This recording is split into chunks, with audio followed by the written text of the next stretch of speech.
ready for some Dark Souls 2? Me, I'm ready. John, you're ready for some Dark Souls 2? Let's do this. All right. Well, here we go. We are at the end of one leg of Maurice's journey here. Hello, patrons, and welcome. We are in the Undead Crypt this week, and the Undead Crypt has a lot of interesting things going on. And oh shit, wait, this is not the Undead Crypt. This is the other way. The Undead Crypt. I'm sure there were people at the beginning of that video going, "If you're going to the Undead Crypt, where are you going?" Yeah, that's the way back to the Mirror Knight battle that we had last time. So, yep, we're gonna get out good old Dong Slayer here, or whatever we decided to name it. I don't think we ever came up with a name. And we're going for the Undead Crypt. And this is a really interesting area because this marks the last leg of Vendrick's flight from the castle and the kingdom that he put together into a place which, at least to me, seems older than a lot of the other stuff that we've seen so far in the game. Just running past all those guys? It's easier to because of the way that I want to beat these people, to just stand over here and then... So you kited them. Yeah. Okay. I could just go on, but I'm going to go back and kill those people. So last week, we were in the Shrine of Amana, as everybody remembers from my horrible performance there. And the site is saved. And in the Shrine of Amana, I don't know if we actually went over this. There's actually some interesting stuff. I don't know if I mentioned it before, but you remember the Milfinito that yes. were singing the undead to sleep? Yes. They were actually created by Gravelord Nito, one of the four kind of prime characters of Dark Souls in Dark Souls 1. Okay. So you remember, just as we saw the experimentation. God damn it! Fuck you, poisoned bitches! I hate you guys so much. Just as in Dark Souls, or just as when we were in Brightstone Cove Celadora, we were seeing kind of the reincarnation of Seath the Scaleless from Dark Souls 1. Okay. In the Shrine of Amana and here in the Undead Crypt, we're kind of seeing more of the domain of Gravelord Nito from the original game. Now these lovely ladies are the Finito. So we've got Milfinito, and then we've got Finito. Finito were created a long time ago by Gravelord Nito. He's got a real thing with God. Fuck you. I've been really trying to fight the Ito. just to do some type of like neato joke. But I couldn't really think of one that was good. So they were so the Finito were created by Gravelord Nito, along with the Milfinito. The Milfinito seem like they've only got one pretty much purpose in life. Gravelord Nito was the person who kind of created and was the arbiter of death in Dark Souls 1. Yeah. So the Milfinito, they were created, I think, I don't know if they were created after the initial problems started in Lordran in the first game or later on, but they were created to essentially soothe the undead curse, right? Okay. By singing the dead and the dark to sleep, right? The Finito, including Agdine up here, were created as kind of like the caretakers of the dead, of the crypt. And I get the impression when you're in this place that this crypt existed before Drang Lake. Yeah. It existed before, may have even been a place that existed in the original Dark Souls. Now, see, this is an interesting thing. I don't know if you remember, but we actually saw these guys. These are grave wardens. We saw them in the Hidden Valley Ranch. Yeah. And I mentioned at the time, like, why the fuck are those guys here? Because they are actually part of the guard of the Undead Crypt. And Agdine over here tells you, or I'm sure I'm saying that wrong, but he tells you don't make light. And if you use light spells or you light a torch, these guys all become instantly hostile and will try to murder the shit out of you. Okay. So let's talk to this guy and see what's going on. I am Ogdane.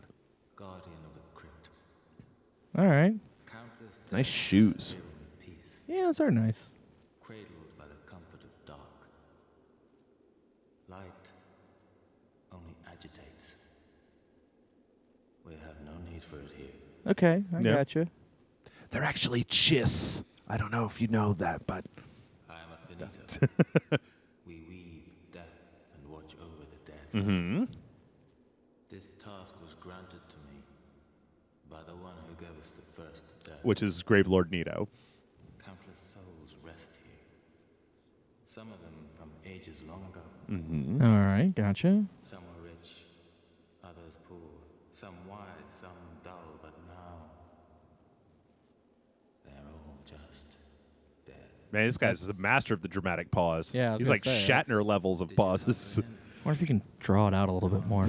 Dude, talk a little bit The slower. one called You'll find him deep Vendrick. It's like the dude from Cave Dwellers. Many castle servants and the like have come to fetch their lord. Mm-hmm. But they rest here now, put to death by the king's own guard. Oh. Perhaps he's not in the mood for company.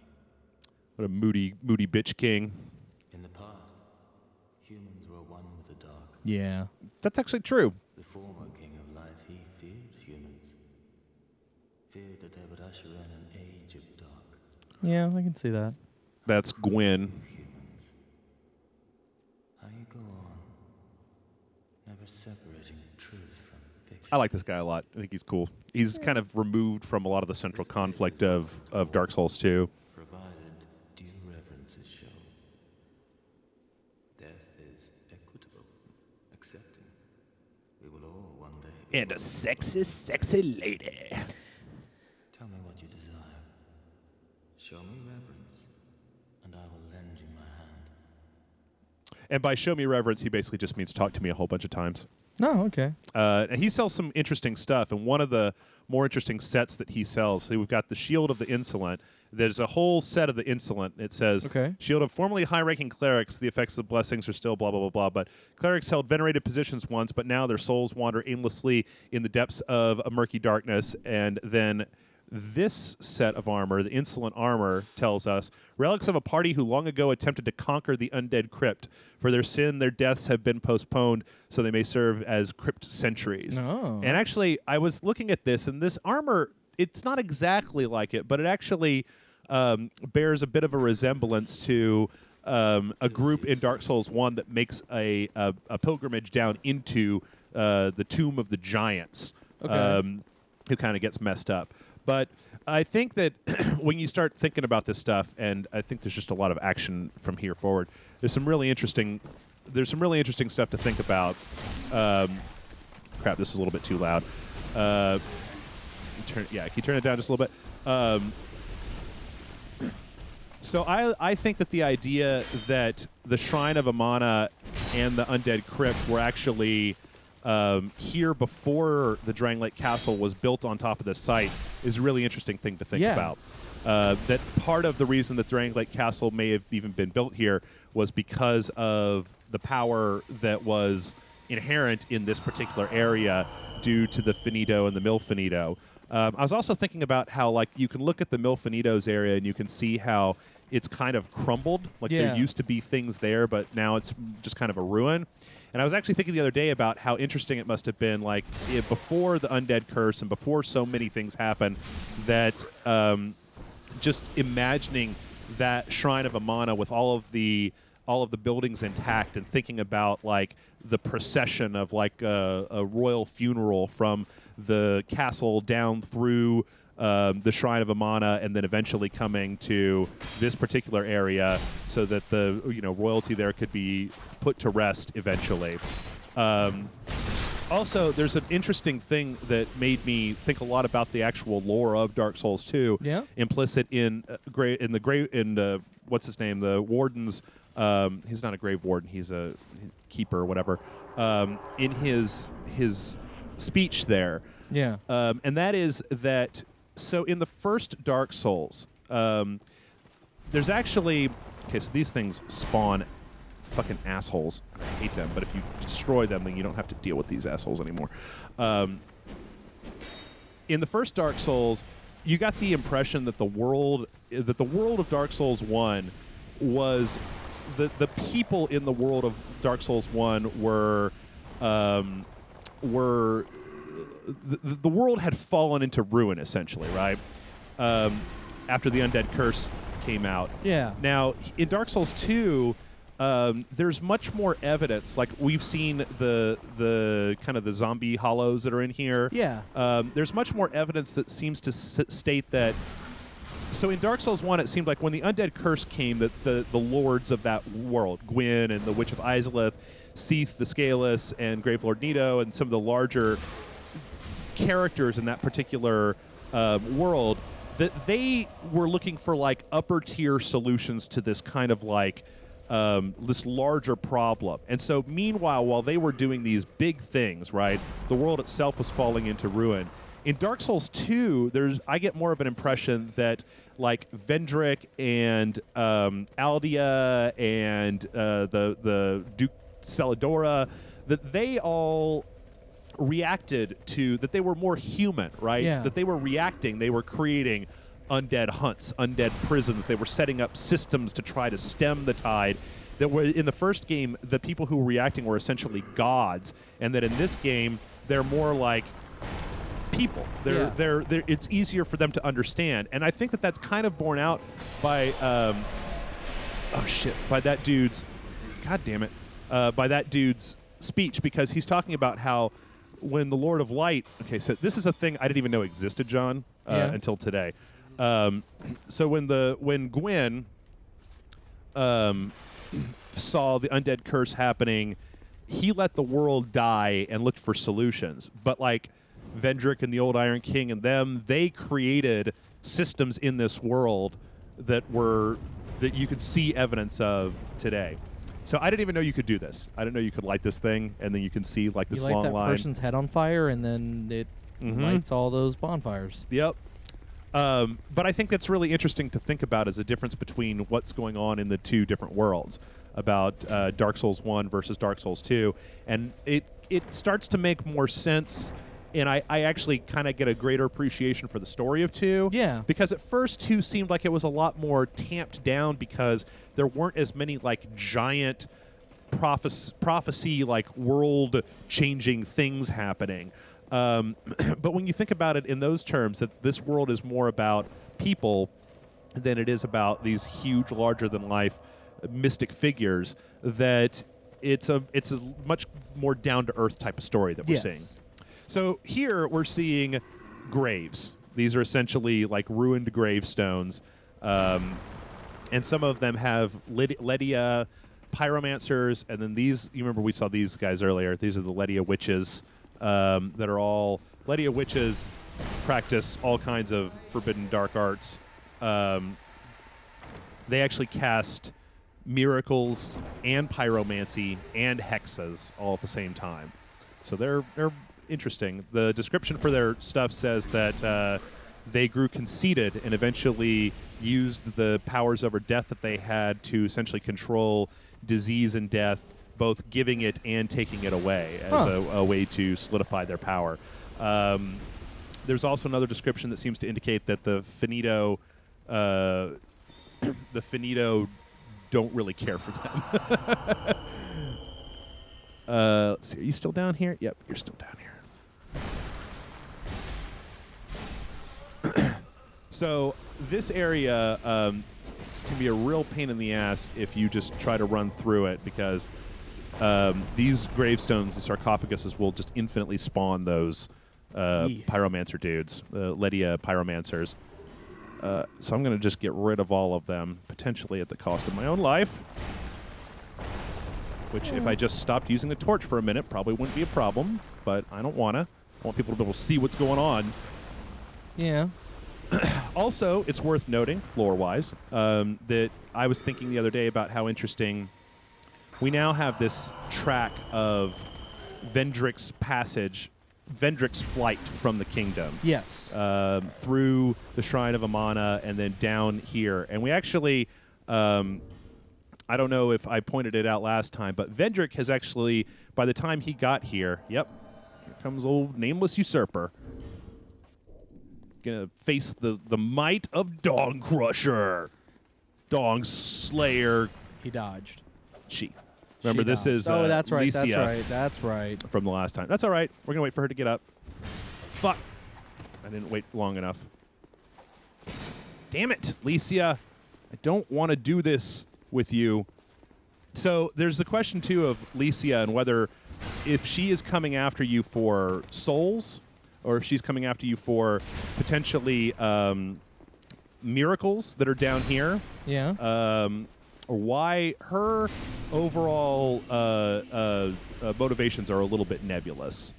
Why exactly she's doing this, because she just seems kind of like creepy and weird. Yeah. And I think I've also found another thing, John, that I can't really use.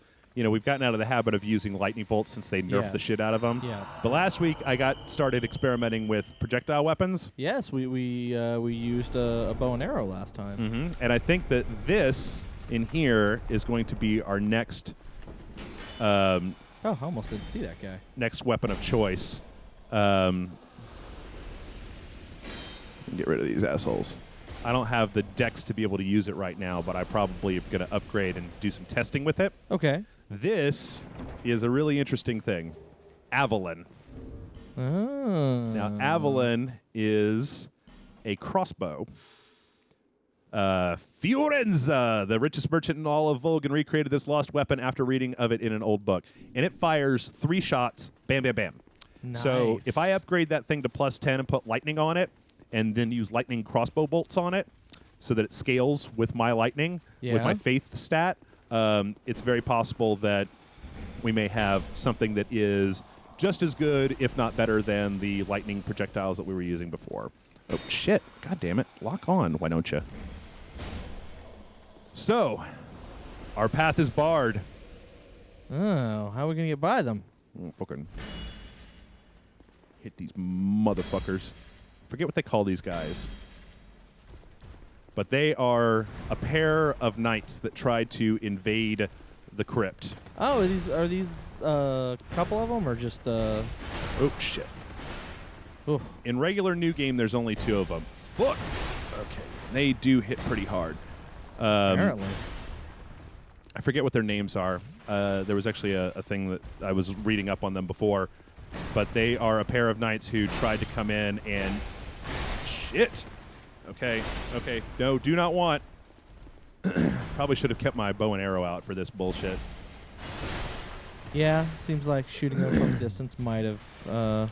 They also have a backstab or a lock animation where they will knock you down on the ground and then just pummel you with their shields. Yeesh. Yeah. They also don't seem to be able to be backstabbed. Ow. I'm going to try this time. I'm going to try for a good run this time, John. Try not to die a billion times. I think you can do it. These guys just... Boy, did they ever... Nope. Okay. Hit him one more time. Yo. In New Game Plus... Fucking with us. In New Game Plus, there's actually 2 more of those guys out here. Oh. Imperious Knights, that's what they are. So I got Imperious Armor and Imperious Leggings. Let's take a look at those. And I'm looking at this stuff way more this time because this is actually going to be pretty quick. So, relics of a party who long ago attempted to conquer the undead crypt. For this act of conceit, they will never rest in peace and instead serve as crypt guardians. And now they be dead. Yep. Well, they'll be back. Well, yeah. All right. Now this area. Can I get a quick time check? Okay. All right. This area, I'm going to go back and forth to this area a few times. God damn it. Okay, no. See, there's undead in here, right? And there's a bell. And when they ring the bell, those pyromancers spawn out. That's the one. Spawn out of those crypt things, right? Yeah. And so if you go in there and you don't bash down the crypts, then they just keep spawning over and over and over and over again. So I'm going to go ahead and we're going to go in and try a little dong slaying.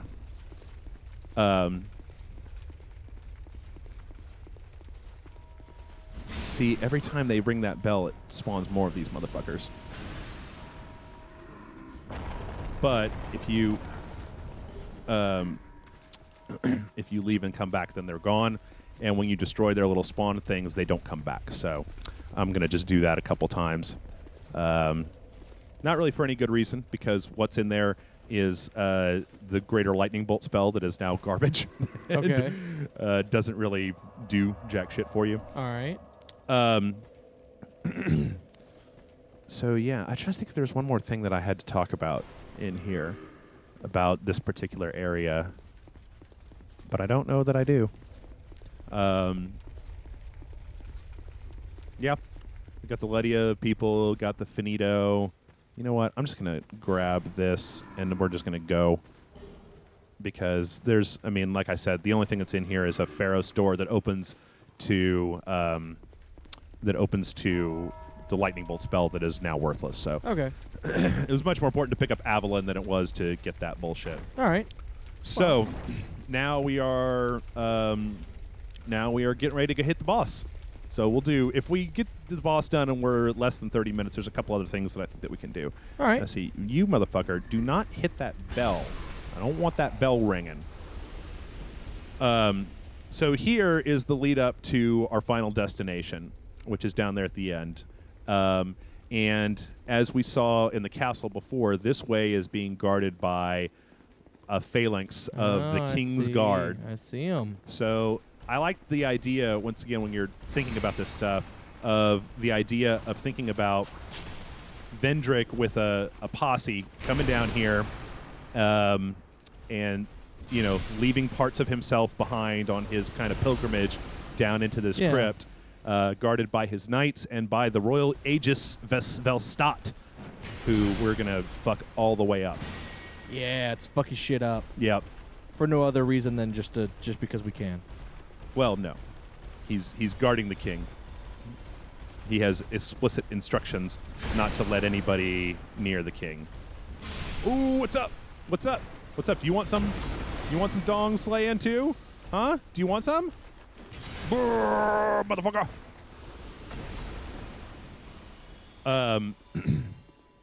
And then I'm actually going to go ahead and summon. Look, I'm just saying. I know he's guarding the king, and we have to defeat him to get to the king. But I'm saying, even if he wasn't guarding the king, we would fuck his shit up. Yeah, because that's what you do in Dark Souls. Yeah, fuck some shit up. We see people, we fuck their shit up. So I'm gonna let you go up there and get some aggro off of these motherfuckers. Bam! Oh shit. Bam! Okay, I'm gonna get the fuck away from that guy, lest he kill me. Grave Warden, will you do some? Do you do something? Are you having a conversation with him up there? Why don't you hit him a little bit? So I practiced facing Velstat, and I tried dong slaying him. Yeah. That didn't really work out very well. Okay. Because he's, it's kind of like to me, I feel that in Dark Souls 2, you kind of have this weird thing with opposites when it comes to a boss. Okay. Like if a boss is fast and agile, you want to use something like the Lightning Great Club. But if a boss is slow but really powerful, you want to use something with a fast attack speed because you don't want to have to fight his wind-up, right? Yeah. And I think, Yep, I think that's it. So we're gonna go fight the Royal Aegis. So you ready, buddy? I like his sword a lot. Yeah, it's a very nice sword. It's called Dark something, I think. It's like a bastard sword. It's a katana, actually. Is it? It's yeah. All right, here we go. Now this boss is interesting because he actually has a very he resembles quite a bit one of the bosses from the original Demon Souls, whose name escapes me right now, who was kind of similar in some ways to this guy. This guy is essentially a paladin or a cleric that's been down here for a long, long time. And in being down in the crypts for a long period of time, he's actually been somewhat corrupted by the darkness.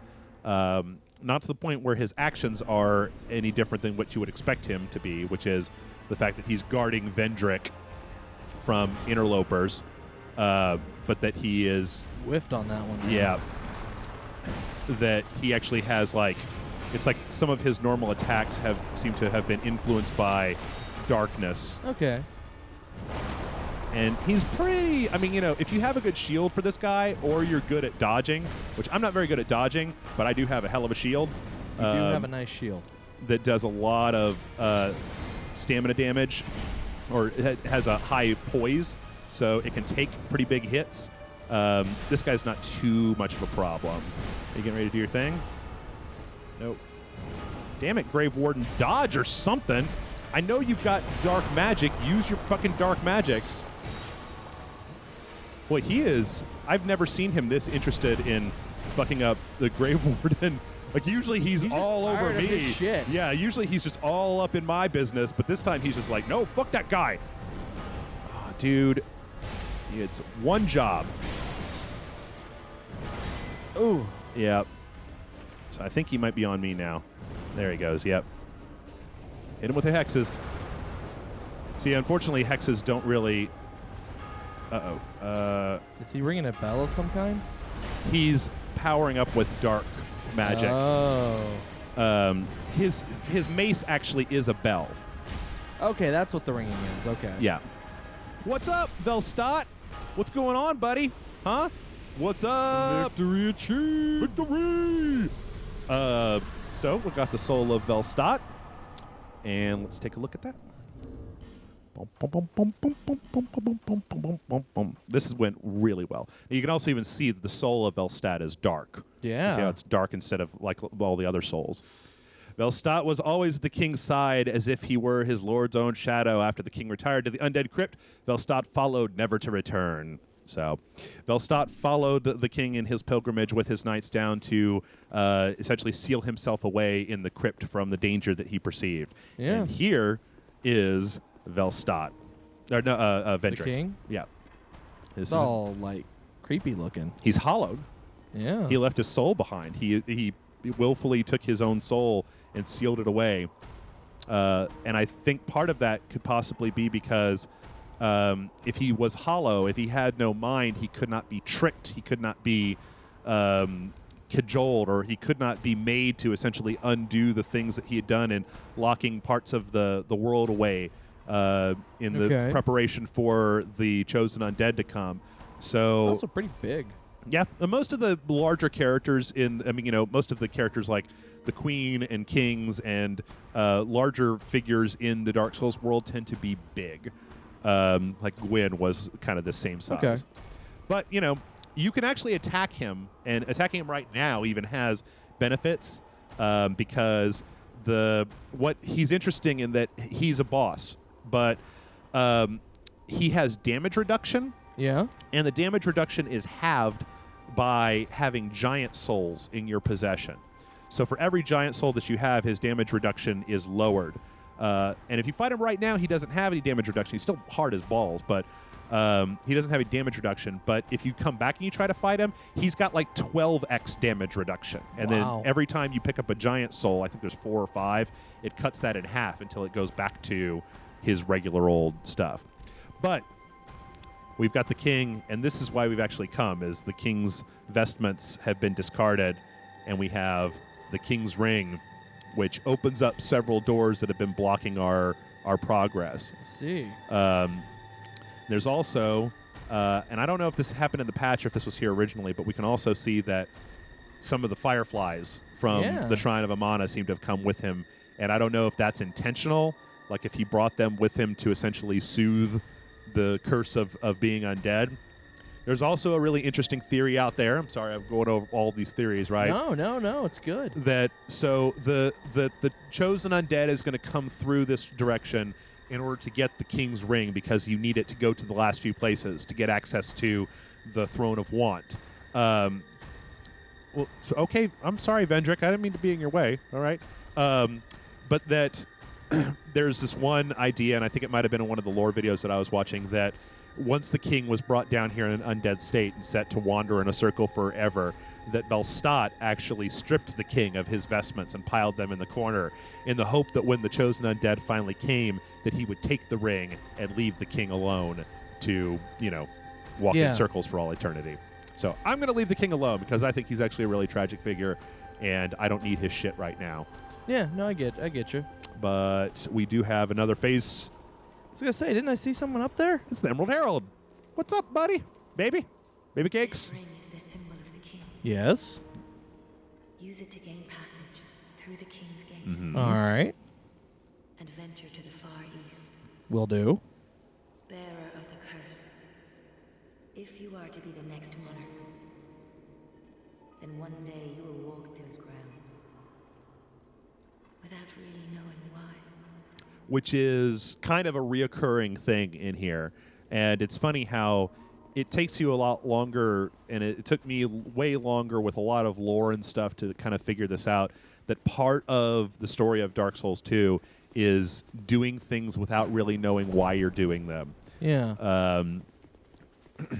I don't necessarily like that idea a whole hell of a lot because I feel like it strips the player of goals, which means that the reasoning behind doing things isn't actually clear until way later, which means that when you're actually doing those things, you a lot of times don't have an appreciation of why you're doing them. But by the same token, it's kind of cryptic, it's kind of interesting, and it's kind of a nifty way to do a story. And it fits in well with the way that the Dark Souls 2 lore goes. Yeah. So let me get a time check real fast. Okay. Yeah, this one's going to be a little bit shorter than normal, but we are going to go ahead and remember when we beat the nice hat. Yeah, that's an Onion Knight hat. The Demon of Song, we got a key. Yeah, we did. And it was the key to the dude that was chained upside down here in the castle. Yeah. This isn't actually like super necessary to the story, but it is kind of a good prequel to where we'll be going next week. Oh, also, while this is going up, we can go ahead and take a quick look at the description of the King's Ring. Where is my King's Ring?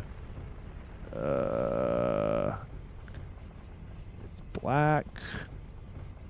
King's Ring. Oh, it's gold. Powerful soul is like a curse, and Vendrick, king of Drang Lake, used a powerful soul to keep the curse at bay.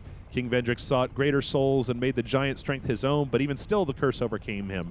Wear this ring to open the King's Gate. So we've seen, at this point, a few King's Gates. One was the one back in the Forest of the Giants. Also, did we look at the sword key for this guy? No, I don't think so. I think it's actually listed as a weapon. You can use it as a weapon, even though it's kind of dick for that. Sword that opens the embedded's door, shaped like a weapon, but it is in fact a key. Plunge the key into the embedded to bring a rhapsodic end to his fate. The once human embedded realized that he could never resist the temptations of the flesh, bound himself eternally with chains. Since then, he has awaited the day that somebody will find this key and bury it within his bosom. I don't think he knows what bosom means. Means his chest. Yeah, but that's not really where we're burying this key. Oh. We're shoving it in his face. There Face you go. key. Now, this is actually interesting. I don't think you actually have to do this to continue on, but you're rescuing this imprisoned Milfinito. Hello, lady. And then she goes ahead and disappears. Now, this is really interesting because of the cage that she is in. This is actually, if I'm not mistaken, this actually bears resemblance to the cages in the next area that we're going to, Aldia's Keep. And that seems to indicate that Aldia, who we've mentioned before, who did like weird and fucked up experiments in Drang Lake, probably tried to kidnap one of the Milfinito in order to try to suss out the secrets of life and death, which is kind of what's been going on everywhere. So we're getting elevator music now. Yep. And if we go back and talk to the Milfinito, they'll give us some presents for rescuing their sister. Are we going to? No, that's what they give you is kind of garbage. Well, it's not garbage. It's just limited. It's an item that refills all of your health and removes any status damage, status effects like poison or toxic or bleed. But there's a limited number of them in the game, and I don't generally like using them. So. Okay. And you know what? That's going to be it. I think I'm going to go up to the door to where we're going to be going next, and then we'll go ahead and end it there. All right. We got a bunch of souls, so before next time starts, I might go ahead and do some tests with old Avalon, see if Avalon is going to be our new, the new hotness. And if my calculations are correct, we have probably about 5 or 6 of these left to go. Yeah. Aldia's Keep, Dragon Eyrie. Then we've got the Memories of Giants. We've got the DLC, the second DLC, and then the Throne of Want, I think. Nice. I think. I might be missing 1 or 2 in there. But if this is the right direction, here we go. Here's a King's Door. So let's go ahead and put on the old King Ring. Kind of irritates me that you've got to put on the King Ring, and then the doors will open. Oh, hey, you're the king. Hey, you're the king. Yeah.